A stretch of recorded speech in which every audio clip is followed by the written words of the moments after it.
Hello दोस्तों, नमस्कार। स्वागत है आप सभी का पीके एजुकेशन कोर पर। आज हम पढ़ने वाले हैं राज्य के नीति निर्देशक तत्व। जानेंगे इनके बारे में। बहुत सारे प्रावधान हैं जो बहुत ज़्यादा इंपॉर्टेंट हैं, इनके बारे में समझने की पूरी कोशिश कीजिएगा। अभी वीडियो को हटाइएगा मत, प्लीज़ प्लीज़ प्लीज़ थोड़ी देर देखिए, तभी आप समझ पाएंगे कि राज्य के नीति निर्देशक तत्व क्या हैं और क्यों ये मूल अधिकारों से थोड़ा हटके हैं। तो इनको समझने के लिए लास्ट तक वीडियो अवश्य देखें, पहली चीज। और अगर अभी तक आपने हमारे चैनल को सब्सक्राइब नहीं किया है तो प्लीज थोड़ा सा सपोर्ट दें, सब्सक्राइब करें। अगर वीडियो अच्छा लगे तभी इसे लाइक करें, और अगर बेल आइकन को प्रेस नहीं किया है तो प्लीज बेल आइकन को प्रेस करें। राज्य के नीति निर्देशक तत्व जो हैं, ये एक कल्याणकारी राज्य की स्थापना की बात करते हैं। मतलब भारत में रहने वाले जितने भी व्यक्ति हैं उन सभी को हर वो सुविधा उपलब्ध हो सके जो उसके लिए बेसिक रिक्वायरमेंट्स है, चाहे वो एजुकेशन हो, चाहे वो उसके रहने के लिए हो, वो जितनी भी बेसिक नेसेसिटी है वो सारी चीज़ों को पूरा किया जा सके। तो अब राज्य के नीति निर्देशक तत्व जो हैं, इनमें और मौलिक अधिकारों में क्या डिफरेंस है? अगर आपके मन में पहला यही आ रहा होगा कि वो न्यायालय में जाके आप उनके लिए चुनौती दे सकते हैं और इसमें चुनौती नहीं दे सकते हैं, तो बिल्कुल सही है। और अगर और भी पॉइंट्स हैं बहुत सारे तो प्लीज इन्हें मेंशन करिएगा कमेंट बॉक्स में। तो अब अगर देखें, राज्य के नीति निर्देशक तत्व जो हैं उनका उल्लेख किसमें किया गया है? ये संविधान के भाग 4 में। एग्जाम के लिए बहुत इंपॉर्टेंट है, यहां से क्वेश्चन पूछे जाते हैं। अनुच्छेद 36 से 51 तक वर्णित किए गए हैं। कहां से लेकर कहां तक? 36 से लेकर 51 तक। नीति निर्देशक तत्वों को 1937 में निर्मित आयरलैंड के संविधान से लिया गया है। कई बार जब मिलान वाले क्वेश्चंस आते हैं उसमें पूछा जाता है कि नीति निर्देशक तत्व जो हैं वो कहां से लिए गए हैं, तो ये लिए गए हैं आयरलैंड के संविधान से। और आयरलैंड ने इसे कहां से लिया था? स्पेन से। हालांकि इतना डीप नहीं पूछेगा, लेकिन आपको जानना है, इसके लिए ठीक रहेगा कि अगर ये आयरलैंड से लिए गए थे और हमने आयरलैंड से लिए हैं और आयरलैंड ने इसको स्पेन के संविधान से लिया था।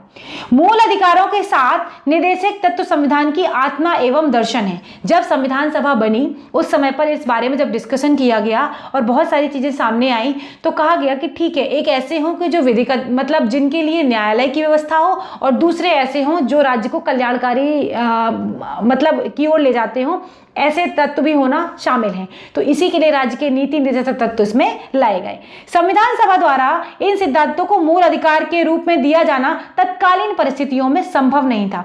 आपको पता है, जब देश आजाद हुआ था अंग्रेज पहले से ही देश को बिल्कुल खोखला करके गए थे। कुछ भी नहीं था। हम ना तो खाने पीने के लिए समृद्ध थे, ना हमारे पास कोई संसाधन बचे थे, ना प्राकृतिक संसाधन ढंग के थे, ना कोई टेक्नोलॉजी थी, ना एजुकेशन थी। सिर्फ गरीबी, भुखमरी और जितनी भी चीजें आप देखेंगे ना, जितना बुरे से बुरा व्यवहार हो सकता था हमारे पास, उस समय की हमारी सिचुएशन थी।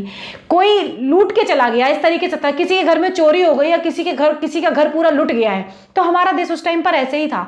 तो संविधान बना, सारी चीजें बनी, लेकिन हर चीज को उतने वरीयता से देना थोड़ा मुश्किल था। इसलिए संविधान सभा के जो लोग थे उन्होंने सोचा कि अभी इसे न्यायालय के हिसाब से हमें देना उतना हमारे लिए सक्षम नहीं होगा, तो हम क्यों ना इन परिस्थितियों को क्या कर दें, इनको हम नीति निर्देशक तत्वों के अंतर्गत डाल दें। लेकिन इसे भी कहा गया है आत्मा एवं दर्शन। संविधान सभा द्वारा इन सिद्धांतों को मूल अधिकार के रूप में दिया जाना तत्कालीन परिस्थितियों के लिए संभव नहीं था, इसलिए इनको BN राव की सलाह पर, रखिएगा याद, इंपॉर्टेंट है ये एग्जाम के लिए, नीति निर्देशक तत्वों की श्रेणी में से रखा गया। किसकी सलाह पर इसे नीति निर्देशक तत्वों की श्रेणी में रखा गया? तो वो रखा गया BN राव की सलाह पर।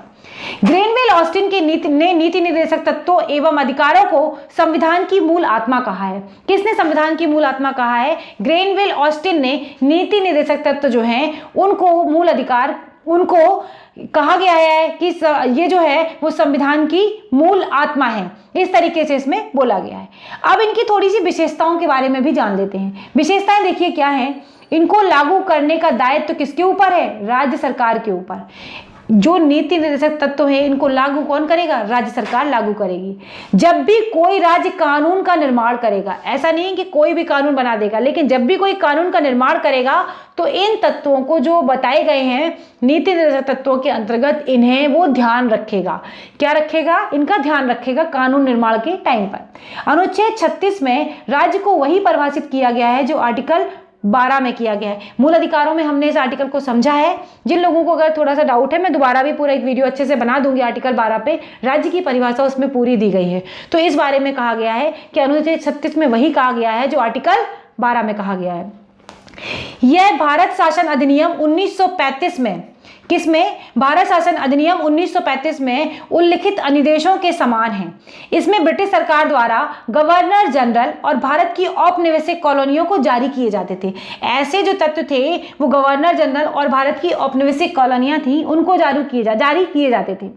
इसीलिए इन्हें निदेशक तत्व कहा जाता है। उनका दूसरा नाम ही है, बस अंतर क्या है? अंतर अब इसमें यह है कि यह विधायिका और कार्यपालिका के लिए अनुदेश है। नीति निदेशक तत्व का उद्देश्य ही कल्याणकारी राज्य की स्थापना करना है। ये जो टर्म आ रहा है ना, कल्याणकारी राज्य की स्थापना करना, किसमें निहित है? तो ये हमारे राज्य के नीति निर्देशक तत्वों में है। ये चीज आपको ध्यान रखनी है। तो अब इसमें कह रहा है कि ना कि पुलिस राज्य की, जो कि ब्रिटिश काल में, अर्थात आर्थिक एवं सामाजिक लोकतंत्र की स्थापना करना है। इसमें क्यों कहा गया पुलिस राज्य की स्थापना? क्योंकि ब्रिटिश काल में क्या था, जो भी जरा भी किसी व्यक्ति के संदिग्ध लगता था या कुछ भी लगता था, पुलिस सीधे उसको लाके जेल में डाल देती थी। तो पुलिस राज्य का स्थापना हमें नहीं करनी है। हमारे संविधान बनने के बाद या हम जब देश हमारा आज़ाद हो गया उसके बाद हमें ऐसी व्यवस्था नहीं रखनी है। हमें क्या रखना है कि लोगों के लिए कल्याणकारी राज्य की स्थापना हो और सामाजिक एवं आर्थिक लोकतंत्र, ये जो है आर्थिक एवं सामाजिक लोकतंत्र की हम स्थापना करें। आप याद रखिएगा, जो हमारे मूल कर्तव्य थे, मूल अधिकार थे, उसमें ये बात नहीं कही गई थी। वहां पर केवल राजनीतिक अधिकारों की बात की गई है। जैसा आलोचकों ने कहा है, इनके बारे में कोई डिफाइन नहीं किया गया था। लेकिन राज्य के नीति निर्देशक तत्वों के बारे में यहाँ पर यह चीज कही गई है। इनकी प्रकृति गैर न्यायिक है, जैसे कि मैं आपको बता चुकी हूँ। इनके हनन होने पर व्यक्ति न्यायालय नहीं जा सकता है। अतः केंद्र, राज्य, स्थानीय सरकारें इनको लागू करने के लिए बाध्य भी नहीं है। हालांकि फिर भी राज्य का ये दायित्व बनता है कि वो इन सारे जो चीजें हैं इनको लागू करे जिनका वर्गीकरण किया गया है। वैसे तो इनका कोई वर्गीकरण नहीं है, लेकिन फिर भी इनको 3 भागों में बांटा गया है। अब वो 3 भाग कौन कौन से हैं? समाजवादी, गांधीवादी और उदार बुद्धिजीवी, 3 भागों में इनको बांटा गया है। अब वो क्या क्या है? समाजवादी सिद्धांत का अगर मतलब समझेंगे तो इनका अर्थ है कि सामाजिक एवं आर्थिक न्याय मिल सके। भारत में रहने वाले हर व्यक्ति को सामाजिक और आर्थिक न्याय मिले, इसके लिए डीपीएसपी में इनको डाला गया है। अब ये है अनुच्छेद 38 क्या कहता है? अनुच्छेद 38 कह रहा है कि राज्य लोक कल्याण की अभिवृद्धि के लिए सामाजिक, आर्थिक और राजनीतिक न्याय द्वारा सामाजिक व्यवस्था बनाएगा। ठीक है, ताकि सामाजिक, आर्थिक और राजनीतिक न्याय हो सके। आय, प्रतिष्ठा, सुविधाओं और अवसरों की असमानता है उसको समाप्त करने का ये प्रयास करेगा। तो राज्य क्या क्या करेगा? सामाजिक, आर्थिक और राजनीतिक न्याय मिल सके लोगों को, आय, प्रतिष्ठा, सुविधाओं और अवसरों की असमानता है उसको समाप्त कर सके, मतलब उनको वो असमानता ना रहे। ऐसा किसमें कहा गया? ये कहा गया आर्टिकल 38 में। आर्टिकल 39 कहता है, इसमें भी कई चीजें हैं। देखिए, कह रहा है कि सभी नागरिकों को आजीविका के पर्याप्त साधन प्राप्त कराए। मतलब राज्य क्या करे कि जितने भी नागरिक हैं उसके राज्य के, उन सभी के लिए आजीविका के लिए पर्याप्त संसाधन प्राप्त कराए, ताकि वो उन्हें रोजगार मिल सके, वो काम कर सके और उसके द्वारा उन्हें पैसा मिल सके तो वो अपना जीवन यापन कर सके। सामूहिक हित है, ये हित है। सामूहिक हित के लिए संसाधनों का समान वितरण होना चाहिए। ऐसा नहीं है कि किसी एक ही व्यक्ति के पास बहुत सारे संसाधन हैं और अगले जो बाकी बचे हुए लोग हैं उनके पास कोई और मतलब संसाधन ही नहीं है, तो संसाधनों पर किसी का एक अधिकार नहीं होगा। धन और उत्पादनों के साधनों पर भी संकेंद्रीकरण नहीं होगा। मतलब जो धन है, जो राज्य धन अर्जित करती है और जो उत्पादन है, उन पर भी किसी एक व्यक्ति का अधिकार नहीं होगा, वो भी सामाजिक तौर पर या सार्वजनिक लोगों के लिए होना चाहिए। पुरुष एवं स्त्रियों के लिए समान कार्य के लिए समान वेतन, ये बहुत इंपॉर्टेंट है। ये एग्जाम में बहुत बार पूछा गया है कि किस आर्टिकल में ऐसा कहा गया है, तो ये आपको पता होना चाहिए। आर्टिकल 39 में ये बात कही गई है, पुरुषों व स्त्रियों के लिए समान कार्य के लिए समान वेतन होना चाहिए। इससे पहले ये चीजें नहीं थी। मतलब हमारे संविधान में बनने से पहले जब हमारा देश आज़ाद नहीं हुआ था तो उस टाइम पर ये चीज़ें नहीं थी, ब्रिटिश सरकार में भी नहीं थी। पुरुषों व स्त्रियों, श्रमिकों तथा बच्चों को मजबूरी में आयु शक्ति का दृष्टि से प्रतिकूल रोजगार में काम से बचाना। इस बात को समझिए कि जिसकी जितनी क्षमता है उसको उसी के हिसाब से कार्य दिए जाए। ऐसा ना हो कि कोई प्रेग्नेंट स्त्री है उससे बहुत बोझा उठवाना या फिर उसे किसी ऐसे हैवी काम में लगाना जहां पर उसका शरीर उसे नहीं अलाउ कर रहा है। इस तरीके के प्रावधानों को राज्य सरकार देखेगी और विचार करेगी कि ऐसे लोगों को उस जगह से हटा के कई ऐसी जगह रोजगार देना जहां पर वो आसानी से अपने काम को कर सके। बच्चों के लिए भी बहुत ध्यान रखना है कि कहीं पर भी गलत तरीके से उनकी शक्ति का जो उनसे काम करा रहा है उनकी शक्ति के हिसाब से उन्हें काम वितरण करे। ऐसा ना हो कि उन पर बहुत ज़्यादा काम का बोझ डाला जाए। पुरुषों के साथ भी यही सेम चीज़ कही गई है। बालकों को स्वास्थ्य विकास के अवसर प्रदान कराएं। कोई बच्चा अगर कुपोषित है या बीमार है या इस तरीके की चीज़ें हैं तो उनके स्वास्थ्य के लिए भी ये ध्यान रखा जाए। अनुच्छेद 39 का क्या कहता है? ये कहता है समान न्याय और गरीबों को निःशुल्क विधिक सहायता उपलब्ध कराना। कोई व्यक्ति अगर न्याय लेना चाहता है और उसके पास अगर प्रॉपर संसाधन उपलब्ध नहीं है, उसके पास पर्याप्त पैसा नहीं है, तो उसको निःशुल्क विधिक सहायता पहुंचाई जाए। क्या पहुंचाई जाए? निःशुल्क विधिक सहायता उसको प्रदान की जाए, क्योंकि न्याय लेने का अधिकार तो उसको भी है ना। सामाजिक आर्थिक न्याय की बात ही हम यहाँ पर इसीलिए कर रहे हैं कि कोई व्यक्ति अगर है उसके पास नहीं है उतने पैसे कि वो अपना मतलब अपने लिए लड़ सके या कोई विधिक सहायता ले सके, तो उसके लिए प्रावधान करेगी राज्य सरकार कि निःशुल्क विधिक सहायता उसे मिले। अनुच्छेद 41 कहता है काम पाने के, शिक्षा पाने के, बीमारी, बुढ़ापा और निःशक्तता की दशाओं में लोक सहायता पाने के अधिकार को भी संरक्षित करता है। इसको थोड़ा सा समझेंगे तो आपको समझ में आएगा। प्लानिंग कमीशन में जो या फिर जो योजनाएं बनती हैं वो इसी के बिहाफ पे बनती है कि जब इंसान बुजुर्ग हो जाएगा तो वो कैसे जिएगा अपने लिए, क्या उसके पास जीविकोपार्जन के संसाधन बचेंगे, वो बुढ़ापे तक तो काम नहीं कर सकेगा ना। तो राज्य सरकारें ऐसी कुछ योजना लाएं, ऐसी कुछ पेंशन लाएं कि उनके लिए वो अपना जीवन यापन कर सके या वो अपना जीवन चला सके। और अगर जब तक वो है उनके हिसाब से या तो काम लाए जाएं या फिर काम उनको दिया जाए। और जो बचपन में बच्चों के लिए शिक्षा पाने का भी अधिकार हो। ये बीमारी और बुढ़ापा के लिए है कि किस तरीके की पेंशन की योजनाएं लाई जाए ताकि वो अपने जीवन को अच्छे से जी सके और अपने जीवन को आराम से चला सके। तो इन दशाओं में भी लोक सहायता पाने का अधिकार उन्हें होगा।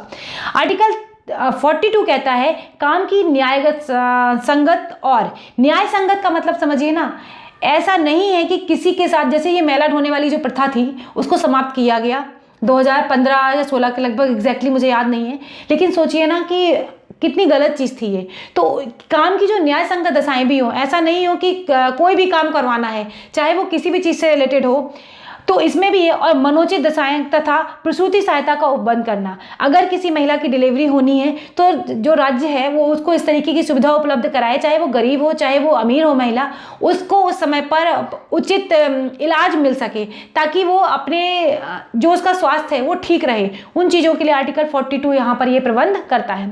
आर्टिकल 43 कहता है कि कर्मगारों के लिए निर्वाह मजदूरी, शिष्ट जीवन स्तर, अवकाश की व्यवस्था करना और सामाजिक और सांस्कृतिक अवसर प्रदान करना। मतलब जो लोग हैं अपने तरीके से अपना जीवन जीना चाहते हैं उन चीज़ों को भी उपलब्ध कराना। अनुच्छेद 43 का कहता है उद्योगों के प्रबंधन में कर्मगारों के भाग लेने के लिए उपयुक्त विधान को बनाना। मतलब जो काम करने वाले लोग हैं उनके लिए उपयुक्त बनाया जाए। अब देखते हैं थोड़ा गांधीवादी सिद्धांत क्या कहते हैं। इसमें गांधीवादी सिद्धांत एक विचारधारा पर आधारित है। जो गांधी जी उस समय पर विचारधारा थी उनकी, वो इस बारे में सोचते थे, तो उस विचारधारा को ही आगे हमारे संविधान बनाने वालों ने उसको आगे रखा। आर्टिकल 40 कहता है ग्राम पंचायतों का गठन और उन्हें आवश्यक शक्तियां प्रदान कर स्व सरकार की इकाई के रूप में कार्य करने की शक्ति प्रदान करना। इसको मैं थोड़ा सा यहाँ पर एलैबोरेट करने की कोशिश करती हूँ। देखिए, ग्राम पंचायतें जो हैं इसलिए बनाने की बात कही गई थी गांधी जी द्वारा क्योंकि भारत जो है एक ग्रामीण व्यवस्था वाला देश है, अर्थव्यवस्था वाला। तो जितनी अच्छे से वो चीज़ें जो गांव के लोग होंगे या जो गांव के प्रधान होंगे या जो गांव के पंचायतें होंगी वो अपनी चीज़ों को जितना अच्छे से समझ सकते होंगे उतना शायद एक शहरी व्यक्ति उन चीज़ों को नहीं समझता होगा। तो उन्हें अगर किसी गांव को स्वायत्तशासी बना दिया जाए कि भाई आप अपने हिसाब से काम करिए, आपको जो धन की आवश्यकता है वो हम उसे पूरा करेंगे, आप भ्रष्टाचार वाले कॉन्सेप्ट को अभी हटा के देखिएगा, तो गाँव कितने अच्छे पहुँचेंगे। स्कूल भी अच्छा होगा, बिजली पानी की व्यवस्था भी अच्छी होगी, रोड भी अच्छी होगी, आवागमन के साधन अच्छे होंगे तो व्यक्ति शहर क्यों भागेगा। आप सोच के देखिए, अगर आप किसी गांव में रहते हैं, आपके बच्चे के लिए बढ़िया इंग्लिश मीडियम स्कूल बना हुआ है, वहाँ पे बढ़िया आने जाने के लिए व्यवस्था है, आप थोड़ी देर में शहर से कनेक्ट हो जाते हैं, थोड़ी देर में आप अपने गांव पहुँच जाते हैं, और उसके साथ साथ अच्छा प्रशिक्षण मिल रहा है, अब आपके बच्चों को बढ़िया शिक्षा मिल रही है, आपके पास प्रॉपर मार्केट की सुविधाएं हैं वहाँ पर। जो आप एक शहर की तरफ भागते हैं ना खोजने के लिए, वो सारी चीज़ें आपको गाँव में अगर मिल गई, लिमिटेड लोगों में, कम भीड़ में आपको सारी चीज़ें मिल गई, मेरा दावा है कि शायद कोई भी व्यक्ति शहर नहीं आना चाहेगा। सोचेगा ठीक है, हम अपने अगर हमारे गांव की आबादी अगर फॉर एग्जांपल 10,000 लोगों की आबादी है और अच्छा एरिया है, तो लोग खुले जीवन में वहीं जीवन रहना चाहेंगे ना, वो क्यों शहर की ओर भागेंगे। तो इसलिए गांधी जी का जो विचार था वो था तो बहुत अच्छा, लेकिन अफसोस कि इतने वर्षों के बाद भी वो चीज़ पूरी नहीं हो पा रही है। बहुत सारे प्रावधान ऐड भी करे गए, लेकिन अगर देखा जाए तो कोई खास सुधार नहीं है। अब देखिए, अनुच्छेद 43 कहता है कि ग्रामीण क्षेत्रों में कुटीर उद्योगों को प्रोत्साहन करना चाहिए। छोटे छोटे उद्योग हैं, उनको प्रोत्साहित करना चाहिए। उसमें महिलाएं भी भागीदारी ले सकती हैं, पुरुष भी ले सकते हैं, और उन्हें कहीं जाना भी नहीं पड़ेगा। गांव में प्रॉब्लम क्या होती है कि लोग बाहर नहीं भेजना चाहते अपनी महिलाओं को, अक्सर कर ये देखा गया है, चाहे किसी भी काम के लिए हो। शहरों में वही लोग, वही महिलाएं आके शहरों में दूसरी जगह काम कर लेंगी, लेकिन गाँव में वो लोग किसी के घर जाके काम करना पसंद नहीं करते हैं और लोग भेजना भी नहीं चाहते। तो कहा गया कि कुछ अच्छे उद्योग या कुटीर उद्योगों को डाला जाए, उनमें लोगों को आगे बढ़ाया जाए। ये सब काम किसके हैं? राज्य सरकारों के हैं। आर्टिकल कहता है 43 खा सहकारी समितियों का उन्नयन, मतलब सहकारी समितियां भी इसमें बनाई जाएं। सहकारी समितियों के स्वैच्छिक गठन, स्वायत्ता प्रचालन, लोकतांत्रिक नियंत्रण और पेशेवर प्रबंधन को प्रोत्साहित करना आर्टिकल 43 में खा में कहा गया है। अनुच्छेद 46 कहता है अनुसूचित जातियां, अनुसूचित जनजातियां और अन्य दुर्बल वर्गों के शिक्षा के अर्थ संबंधी हितों की अभिवृद्धि करना और सामाजिक अन्याय एवं शोषण से उनकी रक्षा करना। हमेशा ये बात बहुत ज़्यादा कही गई है कि जो लोग वंचित हैं, जो समाज की मुख्यधारा से नहीं जुड़े हुए लोग हैं, उनके साथ किस तरीके का प्रावधान करे राज्य सरकारें। तो संविधान में इतनी सारी चीज़ें वर्णित की गई और कहा गया। लेकिन मैं आपको एक चीज़ रिकमेंड करूँगी, जिन लोगों ने आर्टिकल 15 मूवी नहीं देखी है, जरा देखिएगा। आपको गाँव की बहुत सारी चीज़ें, अब पंचायत सीरीज़ है बहुत अच्छी, वो भी देखिएगा। ये आपको रियल ग्राउंड दिखाती हैं कि सच्चाई आखिर क्या है हमारे गाँव की, हमारे भारत की सच्चाई क्या है। उन चीज़ों के बारे में बहुत कुछ समझना चाहिए आपको। आप चाहे किसी भी शहर में रह रहे हो, अगर आप गांव के परिवेश से हैं, मैं जुड़ी हुई थी गांव के परिवेश से और इनफैक्ट हूँ भी, पर अगर आप इनको और अच्छे से समझने की कोशिश करेंगे तो आपको बहुत ज़्यादा मज़ा आएगा कि बाकी हमारा देश क्या है और किन चीज़ों में हमें और काम करने की आवश्यकता है।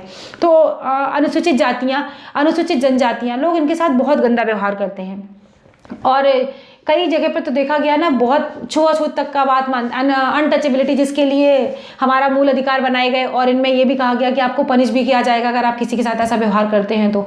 लेकिन आप लॉ के हिसाब से नहीं, आप अपने दिमाग सोच को बढ़ाइए ना, लेकिन लोगों की सोच नहीं बढ़ती है, प्रॉब्लम यही है। तो अब अनुच्छेद 47 कहता है कि लोगों के पोषाहार स्तर और जीवन स्तर को बढ़ाने तथा लोक स्वास्थ्य के सुधार करने के लिए प्राथमिक कर्तव्य माना जाना चाहिए। कोई व्यक्ति अगर बीमार है तो उसकी स्वस्थ होने की जिम्मेदारी, पर्याप्त हॉस्पिटल्स हों, पर्याप्त देखरेख की सुविधाएं हों, ये सारी चीज़ें बहुत ज़्यादा ज़रूरी हैं। पोषाहार स्तर की बात समझने की कोशिश करिएगा। किसी व्यक्ति का पेट एक बर्गर खा के भी भर जाता है, ठीक है, उसने एक बर्गर खा लिया 20-25 रुपए का, आराम से उसका पेट भर गया, लेकिन क्या उसे वो पोषक तत्व मिले जो उसकी बॉडी के लिए ज़रूरी हैं? नहीं। तभी ऐसी बातें कई बार कही जाती हैं। बहुत, जब आप इकोनॉमी पढ़ेंगे और डिस्कस करेंगे तो इस बारे में आपको बहुत सारी और चीज़ें मिलेगी। तो खाना या पानी ऐसी चीज़ें हों जो व्यक्ति को बीमार ना करें। आप बहुत ज़्यादा जंक फूड खिला देंगे तो क्या पेट तो भर जाएगा उसका, लेकिन उसका जो पोषण विकास होगा वो उसे नहीं मिल पाएगा। जीवन स्तर को बढ़ाने के लिए कोई व्यक्ति बहुत मलिन बस्ती में रह रहा है, वहाँ पर भी साफ सफाई, इन सारी चीज़ों की सुविधा होनी चाहिए। सब किसी को आप आदमी अच्छा खासा हो, लेकिन अगर आप उसे बहुत गंदगी की जगह में रख देंगे तो इंसान वैसे ही बीमार हो जाएगा और वो शायद तमाम बीमारियां उससे ग्रसित हो जाएगा। मलिन बस्तियों के नाम से बस्तियां प्रसिद्ध हैं, जहां बगल में इतना गंदा कूड़ा पड़ा हुआ है, लोग वहीं रह रहे हैं, वहीं खा रहे हैं, वहीं उनके बच्चे। समस्या, मजबूरी बहुत सारी है। ये सब डिपेंड करता है सरकारों पर। राज्य सरकारों का दायित्व तो है ये कि उनको ना इस तरीके से करें, लेकिन अफसोस कि हमें आज भी वही चीज़ें देखने को मिलती हैं। इन चीज़ों को बताया गया डायरेक्टिव प्रिंसिपल्स में, लेकिन अब जितना होता है राज्य सरकारों से उतना करती हैं, बाकी तो सारा ज्यों के त्यों है। आप देखिएगा इसमें 48 में कहा गया है गाय, बछड़े तथा दुधारू पशुओं की बलि पर भी रोक लगाई जाए और उनकी नस्लों में सुधार किया जाए। कोई भी, जिसको हम अपना कहते हैं ना गाय हमारी माता है, इस तरीके से हमने बचपन से ही निबंध पढ़ना शुरू किया है और पढ़ते आए हैं, तो ना केवल गाय बल्कि जितने भी दुधारू पशु हैं उनकी भी उनकी नस्लों का भी सुधार किया जाए और उनको अच्छे से रखा जाए। ये काम कहा गया है, ये कहा गया है गांधी जी के विचारों से आधारित जितने भी आर्टिकल थे उनमें। अब देखते हैं उदार बौद्धिक सिद्धांत, इसमें क्या है, इसमें भी कुछ कुछ चीज़ें हैं। आर्टिकल 44 कहता है, आर्टिकल 44 कहता है कि भारत के जितने भी हैं सभी नागरिकों के लिए समान सिविल संहिता लागू करने का प्रयास किया जाना चाहिए। अब आप हमें ये कमेंट बॉक्स में बताएंगे कि कौन सा ऐसा राज्य है जहाँ पर समान सिविल संहिता लागू है। ये आपका होमवर्क है। आर्टिकल 45 कहता है सभी बालकों को 14 वर्ष की आयु पूरी करने तक निःशुल्क और अनिवार्य शिक्षा देना चाहिए। अनुच्छेद 48 कहता है कृषि और पशुपालन को आधुनिक और वैज्ञानिक प्रणालियों से करना चाहिए। हमारे देश में देखिए कृषि प्रधान देश है हमारा, अगर वहाँ पर सब कुछ अगर थोड़े और अच्छे वैज्ञानिक, जब हरित क्रांति आई उसके बाद ही तो हम सक्षम हुए अपने देश को कि हाँ हमारे पास खाद्यान्न उपलब्ध मात्रा में है, वरना तो पहले हम दूसरे पे ही डिपेंड थे। तो ऐसे ही और वैज्ञानिक तरीके सुझाए जाने चाहिए जिससे कि हम अपने देश को और आगे ले जा सके। आर्टिकल 48 का कहता है कि पर्यावरण एवं संरक्षण के संवर्धन तथा वन एवं वन्य जीवों की रक्षा करने का प्रयास किया जाना चाहिए। बिल्कुल सही बात है, पर्यावरण का संरक्षण बहुत आवश्यक है। अगर हम अपने आगे आने वाली पीढ़ियों को अच्छे से जीवन देना चाहते हैं तो सिर्फ एक नौकरी, खाना पीना और शिक्षा ही नहीं है, उनको अपने बच्चों को, हर व्यक्ति को ये बात उसके दिमाग में डालनी चाहिए कि बेटा हमें पर्यावरण का खास ध्यान रखना है। और बहुत छोटी छोटी चीज़ें हैं, आप इससे इस चीज़ों को बचा सकते हैं। ये पूरे चैप्टर्स बच्चों की क्लास में इसीलिए डाले गए हैं ताकि बच्चे उन्हें पढ़ें, पढ़ के तो सब निकल जाते हैं, लेकिन पढ़ें और उन्हें समझने की कोशिश करें कि हम कैसे अपने पर्यावरण को, कैसे अपने एनवायरनमेंट को हम संरक्षित कर सकते हैं और इसे सुरक्षित रख सकते हैं। तो इसके बारे में भी बात की गई और कहा गया वनों की भी कटाई से थोड़ी रोक लगे और वन्य जीवों का जो रक्षा है उनका भी प्रयास किया जाना चाहिए। ऐसा नहीं कि शिकार करते रहो और चलता रहे। बहुत सारे एक्ट बने हैं, वन रक्षक एक्ट बना 1980 में, इस तरीके के बहुत सारे एक्ट हैं। पर्यावरण जब पढ़ेंगे तब उस बारे में देखेंगे बहुत सारी चीज़ों को। तो ये चीज़ें कही गई इसमें। और आर्टिकल 49 कहता है राष्ट्रीय महत्व वाले घोषित किए गए कलात्मक एवं ऐतिहासिक अभिरुचि वाले स्मारक स्थानों और वस्तुओं का संरक्षण करना चाहिए। अब जैसे देख लीजिए जितने भी हमारे मोनूमेंट्स हैं या जो हमारे ऐतिहासिक स्थल हैं उनको हमें संरक्षित रखना चाहिए। ये हमारी एक तरीके की धरोहर होते हैं और राज्य के लिए जितने भी विदेशी भी पर्यटक आते हैं, ना केवल विदेशी, देशी भी पर्यटक आते हैं, तो उसमें वहाँ से उन्हें पैसा मिलता है, तो टैक्स लेते हैं वहाँ का। तो ये सारी चीज़ें, इनको हमें संरक्षित रखना चाहिए, इनका अपमान और इनको खराब नहीं करना चाहिए, मतलब इनको हमें संरक्षित रखना चाहिए। आर्टिकल 49 में कहा गया। आर्टिकल 50 कहता है राज्य की लोक सेवाओं में न्यायपालिका का कार्यपालिका से पृथककरण। ये भी बहुत सही बात करी गई कि कार्यपालिका और न्यायपालिका का एक अलग पृथककरण होना चाहिए। आर्टिकल 51 कहता है अंतर्राष्ट्रीय शांति एवं सुरक्षा की अभिवृद्धि और राज्यों के बीच न्यायपूर्ण एवं सम्मानपूर्ण संबंधों को बनाए रखना चाहिए। भाई राज्य भी आपस में मिलजुल कर रहे और बहुत अच्छे से बिहेव करें। तो आर्टिकल 51 इसके बारे में कहता है कि अंतर्राष्ट्रीय सुरक्षा के लिए बात बहुत जरूरी है। अब आप ऐसे समझिए, अगर यूपी और एमपी आपस में लड़ जाएंगे और युद्ध शुरू हो जाए, ऐसा तो नहीं हो सकता। कभी सुना कि एक स्टेट दूसरे स्टेट से लड़ जाएगी? हाँ, बातों में कुछ भी बोलते रहेंगे, लेकिन किसी पर आरोप प्रत्यारोप करना अलग बात है। लेकिन ऐसा तो नहीं है ना कि उनकी बाउंड्री पे जाके, बॉर्डर पे जाके और उनको मार देंगे या वहां पे 4 लोगों को मार दिया, ऐसा तो नहीं है ना। तो अंतर्राष्ट्रीय सुरक्षा का मतलब यही है कि तभी अच्छे से रहेगी, शांति बनी रहेगी जब सारे राज्य जो हैं आपस में बहुत अच्छे से मिलजुल कर रहेंगे।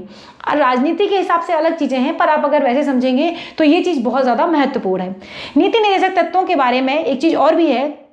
42वें संविधान संशोधन 1976 में नीति निर्देशक तत्वों में 4 नए अनुच्छेद जोड़े गए। ये बहुत इंपॉर्टेंट है, एग्जाम में यहाँ से पूछ लिया जाता है।